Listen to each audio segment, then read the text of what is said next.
Welcome back, Double Eason, which makes me go out and get baseball gas, but this guy also does a lot of work with the Big Ten out in the Chicagoland area, and the host of the Big Ten Unfiltered on V Sporto. Also writes at Bleacher Report. He's one of our defending champions on the baseball side of things, but on the basketball side of things, where the Big Ten, much maligned Big Ten, up and almost bit Villanova on Monday night. We welcome Seth Gruen back on from Chicago. You can follow him out at Bleacher Report as well as on Twitter at Seth Gruen, where there is a lovely baseball Wrigley Field montage on his Twitter. What's going on, man? Happy baseball season to you, Seth. Yeah, happy baseball season to you, too. College basketball season's all wrapped up, so, more eyes are on baseball now. Well, it's been kind of weird for me because of the opening day last Thursday. So we had opening day on Thursday. I had a big show with Barry Trotz on Thursday night. We're going into the hockey playoffs, which are a big deal to me, and I know to many Blackhawks fans out in Chicago over the last decade. It's been a lot of fun as well. We hold out hope here, Seth, that maybe John Angelos will be the latter-day Rocky Wirtz, but I digress. And usually on Monday, the national championship and opening day are the same day. It's been that way almost every year of my 27 years on radio. So this week was a little bit weird, and Monday night comes along, you look up, and here's Michigan, and all I could think about when Michigan was rolling out is, boy, I bet this really pisses off the folks at Michigan State, right? I mean, because it's a football school, primarily, that has a basketball problem. For the Big Ten to have Michigan represented in the national championship, I said, well, Maryland's making money off this, right, Seth? Yeah, look, certainly it's a loaded question there, but certainly you and I could do an entire day or two's worth of talk radio on the whole Michigan State paradigm and relationship. But yeah, I think it had the smart Michigan State fans, especially Michigan State fans, who thought that Tom Izzo really and truly had a second national championship team in tow this year. I think when you look at the talent, they certainly had the talent to win it, but just weren't able to put things together all year. I mean, that's a team I thought was going to run the table in the Big Ten Conference play. I thought there was that much of a talent disparity. But that said, I think you don't need to look that many years back to remember a time when Michigan State was actually the dominant team within the state. Rich Rodriguez was the head coach of Michigan football. Mark D'Antonio had built up that Michigan State football program. Tom Izzo was doing what he was doing. And Michigan basketball was somewhat of an afterthought. Well, it seems like things have flipped back to the way they've been most of the time, where Michigan is on top. Well, at least in basketball right now, and in football they're probably neck and neck. I think you could argue that D'Antonio and his Spartans are maybe a nose ahead of Michigan right now. I think the arrow points up right now for Michigan State football. The arrow points down for Michigan. But, to answer that question, yeah, it absolutely had the smart Michigan State fans for sure. Hell of a run, by Michigan. I mean, you go back to Maryland pretty much having them beaten, and I checked the date on that. I said it was 100 days ago because it felt like it was those December sandwich games, and turned out Maryland played one of those against Purdue and one against Illinois. I thought the Michigan game was that long ago, but it was January 15th where they couldn't defend it inbound, and they had Michigan beaten in Ann Arbor to this version of the team that we saw really emerge, leading up to, and Maryland got squashed in the last game at home down at College Park. And then they ran through that early crazy Big Ten run up at Madison Square Garden, and then they get their seeding and they run through. It was a very, very impressive run for Michigan, kind of memorable, really. Yeah, look, I think John Beilein earned even more credibility than he already had, and he already had a lot with recruits, with that Michigan program, with that university. He has done a wonderful job since he was hired there, and he gets his teams winning at the right time of year. I think despite the win-loss record, it was somewhat of a up-and-down season for Michigan. You saw them lose to a horrible Northwestern team. Yes, it was a fantastic run. I think if they were to win a national championship, they would have needed to play a near-perfect game against Villanova. The other day, I got the question on radio, where do I rank this Villanova team amongst other national champions? And I just said that I don't necessarily think this team ranks all that high. we just saw them consistently play well in this tournament because they were the most consistent team, or really the only consistent team in a college basketball season that was marred with inconsistency. So, I think what it boiled down to, Michigan's a team that throughout the course of the season could really win a lot of games on the basis of its defense. But I think against the Villanova team, who has just so many different players that can do so many things offensively and is so dynamic on that end of the floor, and as John Beeline said post-game, certainly is a team whose defense sometimes goes a little bit too under-celebrated. That Michigan really needed to hit more open shots, and that's what it boiled down to. And had they done that, it would have been a closer game. Would they have won? I don't know. But it would have been a closer game. I certainly don't think Michigan can beat Villanova on its best day. I don't think we saw Villanova's absolute best day, but Michigan needed to play darn near it to come out hoisting a trophy. He is Seth Gruen. He's at a Bleacher Report. Tell everybody what you do on the podcast side of the Big Ten side, because at some point we're going to maneuver this thing into a baseball conversation as usual. But I do know the winter's full for you with all your Big Ten football and your basketball stuff out in Chicago. Yeah, I appreciate it. The folks at V Sporto are just doing a really, really good job compiling a bunch of really mostly college-oriented podcasts, some team-specific. They dabble into the NBA and the NFL, but our Big Ten show serves a large part of that audience, and I think, you look around the country, you turn on ESPN, certainly there's plenty of coverage of SEC football, and I know that fan base is really, really rabid, but, I can walk out of my apartment here in Chicago, and I see all sorts of people on Saturdays wearing Iowa shirts, wearing Michigan shirts, wearing Michigan State shirts, Illinois, up and well, down there's a line, bar for every team, right? I mean, there's an Iowa bar, a Michigan bar. I've seen that up and down Rush Street. Yeah, and they're all filled, which indicates to me that that's a community that's underserved, at least from a content perspective. I think Big Ten fans have spoken. The podcast, and I say this. Is there a Maryland bar in Chicago yet? I'm just asking. Or a Rutgers bar? There's a group. There's a group of Maryland fans. There's Penn State people everywhere. I'll tell you that. We got Penn State people in Baltimore. Yeah, well, it's crazy. That part of the country. I mean, I think in Chicago too, and it's just a community that's underserved. They're just as rabid. They're just as intense a fans as those in the SEC. It's just in Big Ten country, as you know, there's more competing pro sports.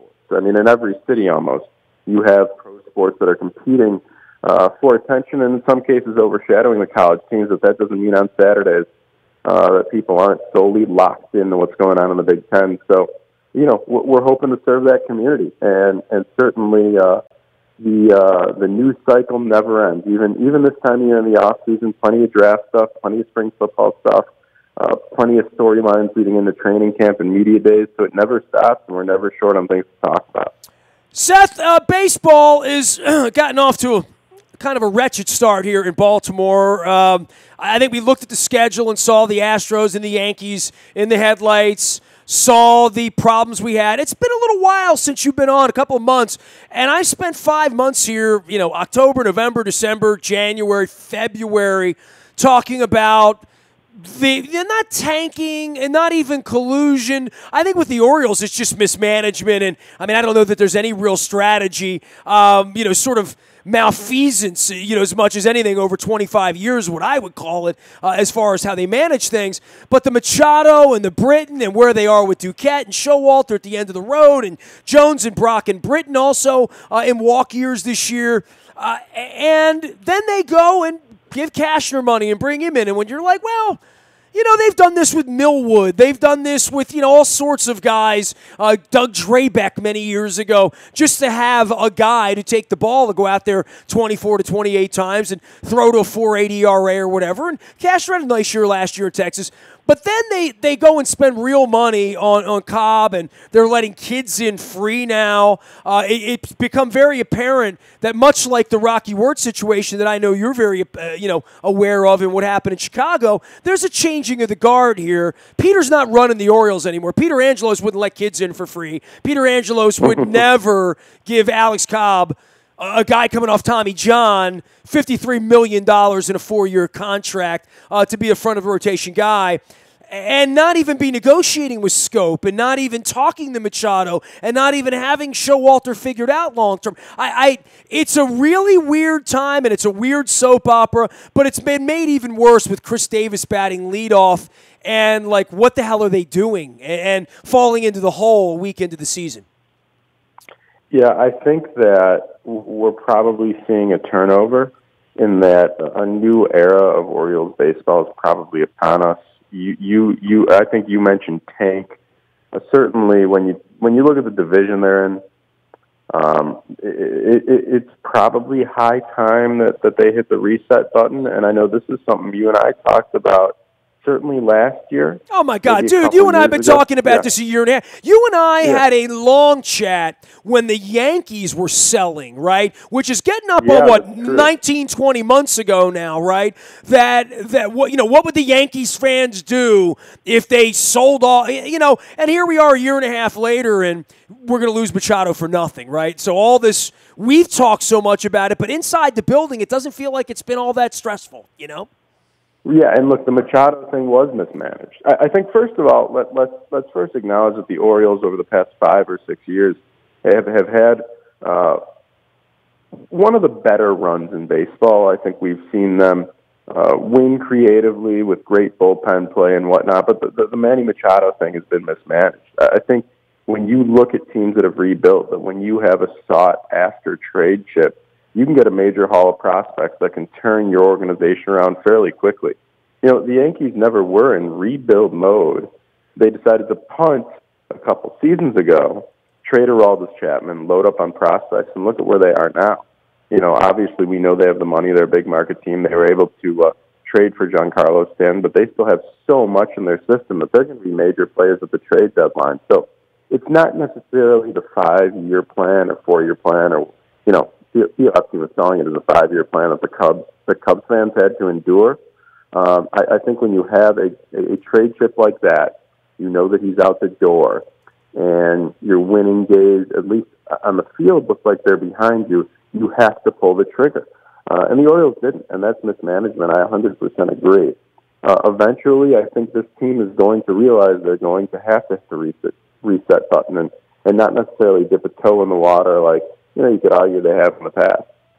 Seth Gruen is our guest from Bleacher Report, NV Sporto, doing a bunch of Big Ten things out there, but primarily baseball's your thing, as I see it, Seth. And, for where we are in this division, where the American League, starting off, we're seeing Houston this week.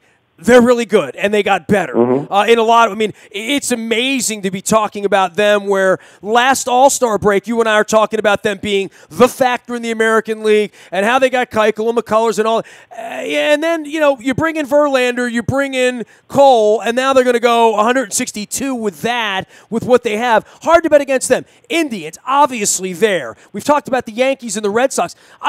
This is a really stacked, loaded, sort of separated thing here, maybe the way the NBA West had been for a little while, where there's just a bunch of really good teams right now, and it's going to make for an interesting season, an interesting October all the way around. And I think the National League's also equally interesting, but on our side of the ticket here, the Orioles have a long way to go to be competing in this side of the chain, I think. Well, look, absolutely. I don't think that baseball necessarily has the same paradigm as the NBA, where in the NBA, you have maybe a handful of 6 or 7 players who are really determining who's going to be able to contend for a championship. But I would agree with you that really in both leagues, there's a disparity of talent, there's a disparity of resources, and it just so happens that a lot of these big market teams that are atop their respective divisions now, or those that we think are World Series contenders, also have really, really robust minor league systems, with the exception of the Cubs maybe, because all their players have been promoted by now.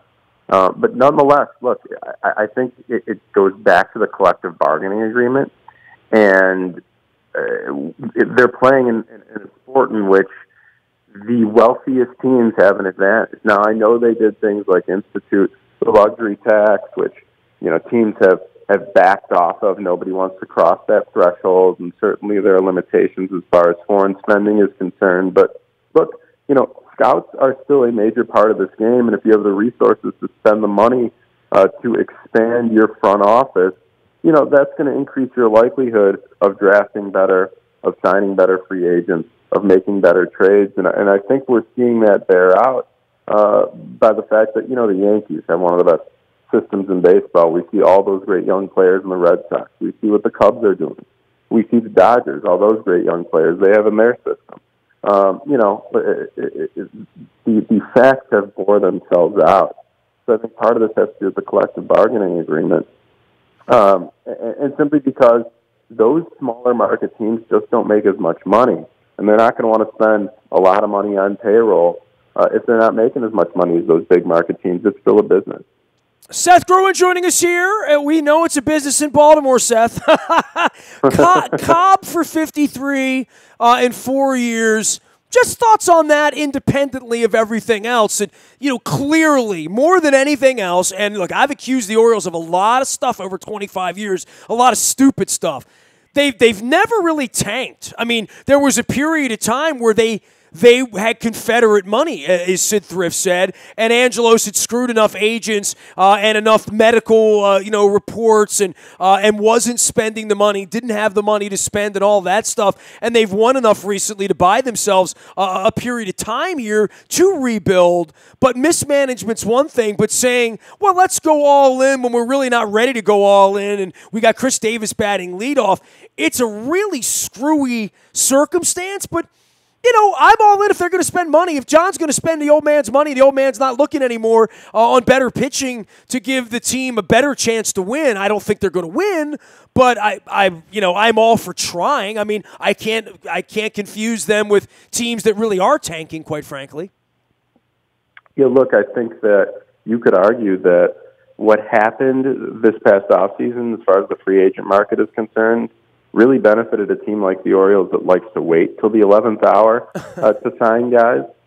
But nonetheless, I guess, look, Orioles fans are itching for them to go out and spend money in the offseason and get big-time free agents in. But it's like you said, it is a screwy time. And you wish maybe they did that a few years ago when they had stronger rosters and, strong bullpen and really were primed to compete in the division. But I think the smart play would be for them to hit the reset button. I said it earlier in the segment. So at the end of the day, I totally agree with your assessment. National League, we got one of the big problems the Orioles have here on a marketing level, and the same that the NFL, when they looked at Baltimore as an expansion city back in the 1990s, that they passed on Baltimore because they said, well, the fan base stops in Elkton. It stops at the Pennsylvania line, give or take. It stops west of Frederick. It stops south of Columbia, Maryland, which is 15 miles from where I'm sitting right now. And they have that problem with the Nationals because the Nationals are good. They spend their money. They buy pitching. The Harper thing, we'll see how that turns out, where he really winds up, but it wouldn't shock me that they go all in. They're going to fight to Angelos' deathbed over this $350 million of disputed money. That would be the difference maker probably in giving that money to Harper and keeping him around for the next 6, 8, 10 years, whatever that contract's going to be. But the Nationals being good is always a real problem, in the same way that I guess in New York City in years for the Rangers or the Devils, what it meant to the Islanders, or what it means when the Bears and the Bulls are really good, that the White Sox and the Blackhawks have to try a little harder in any metropolis. But I think the Nationals are a real big factor in what the Orioles have to do here, sort of in an unspoken way, because the Nationals are a real franchise right now.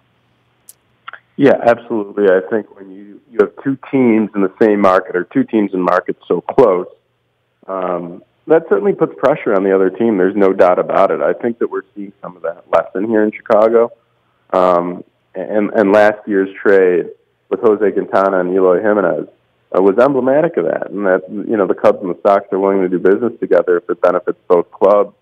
And I think in that case it did. The Sox had a top 10 prospect, and the Cubs got another left-handed starter to bolster their pitching staff. But, I would agree that when there's such a disparity, even when the two teams aren't in the same sports, but when you see, a great owner of one franchise, trying hard each and every offseason, and then another just kind of belly flopping into it, it puts some pressure on them. But, ultimately, like I said, a lot of these owners look at it as a business. And if they're making money, they kind of take the attitude, if it's not broke, why fix it? But if you have a trust and a bond with your fan base, and I'm not saying that, most franchises do. I mean, any sports franchise right now would tell you it's all about winning, winning, winning. If we're not winning, people aren't coming. It doesn't matter who we are, unless we're the Cubs, right? The friendly losers, the lovable losers or whatever. But there aren't a whole lot of lovable losers, nowhere. I mean, whether you're the San Francisco 49ers that had this venerable tradition, or at this point, the Rangers, the Canadians, the Red Wings, all these franchises that have struggled to some degree. There's only so much of that you can take. But you can point to the Houston Astros, which everybody in baseball does now, that if the Orioles were going to lose, or what they're trying to do in Atlanta, or what, Miami would point to in baseball, or San Diego would point to is, well, look at Houston. They did a lot of losing. They tanked. They made their draft picks. They spent their money. They went and got Verlander when the time came to get Verlander. And that's a hard thing to sell. And I think in whatever sport it is, look at this Philadelphia 76ers selling that to their trust the process and all that stuff. And now they're going to be playing playoff basketball in a couple of weeks here. So, there is if you have a relationship with your fan base and there is a strategy and you're transparent to some degree that people can buy through, we're going to manufacture the next set of stars. But if you don't have that, you are the Miami Marlins. You are the Orioles where nobody's coming to your games anymore. And if people are scratching their head and saying, I'm not going to pay top dollar for a tanking product, as you would call it. Yeah, look, I have a friend who is a loyal DePaul basketball fan. He's one of very few. And he told me just a few days ago that he's canceling his season ticket because he doesn't like the way the university has dealt with the current administration, the current athletic administration, and thinks it's long overdue that they be fired. I agree. But at the end of the day, the best way that fans can influence what's going on is to vote with their pocketbook. And you're right. If fans are unhappy, they shouldn't show up. Seth Gruen can be found out on Twitter at Seth Gruen. That's Gruen, like my old pal Wayne Gruen, who was my former Kemosabe back at WITH back in the 90s. You were a lad then, Seth. He's at a Bleacher Report writing about baseball and at V Sporto doing Big Ten stuff. It is nice to have baseball back, a little companion every night, right? I mean, even if we don't think our team's very good and our pitching stinks and our hitting stinks so far, but it's good times, and you're out in Chicago where you get 2 games a night, right? Yeah, absolutely. It's a good baseball town. It's good to love the sport like I do and live in Chicago. So 100% love it. Yeah, 2 every night. You got it. Yeah, I got 2 every night, too. I got the Orioles in the Stanley Cup playoffs every night coming up, too. Seth Gruen can be found at Bleacher Report and on Twitter at Seth Gruen. Always a good visit with him. You can find me out in the Buy, a Toyota.com audio vault 24 hours a day from anywhere in the world on your mobile device. By downloading the TuneIn Radio app, we do come in crystal clear from anywhere in the world. No static at all, like Steely Dan, who, by the way, are playing the Model Lyric. Our new partner, we're so proud of our music heritage around here, now getting to talk to a lot of musicians and rock and rollers throughout the summer. Our partnership with Model Lyric, we'll be telling you more about that. Kansas, Steely Dan, Jackson Brown, lots of stuff. Alice Cooper was just in town. They had Little Steven last fall. Lots of rock and roll, as well as a bunch of other shows, family events, comedians, magic, all sorts of stuff going on at the magic of the Model Lyric. Royal Farms, real fresh, real fast, a tasty coffee, the Kona blend that I enjoy so much from the islands. Download the app, use the app, pump the gas, get free fried chicken and Western fries. It's as simple as that. If you haven't had the Rofo Western fries, you're missing out. I highly recommend those as well. Our charity and community series is supported in part by Howard Bank, a relentless commitment to being the best at everything they do, as well as our friends at Cole Roofing. That happens on Thursdays. Van Brooks, Casey Cares Foundation, 2 of our spotlighted charities this week. Going to be spotlighting 2 to 4 charities each and every Thursday morning moving forward here. You'll be hearing those mixed in with our content here to teach you a little bit more about some good stuff going on in the Baltimore area. So Big thanks to our friends at Howard Bank as well as Cole Roofing. Nasty at WNST.net finds me. I am on Facebook, Twitter, LinkedIn, Snapchat, Instagram, streaming live right here on our Facebook Live as well as our YouTube WNSTV channel. We are WNST.net, AM 1570 and WNST, Towson, Baltimore, and we never stop talking Baltimore sports.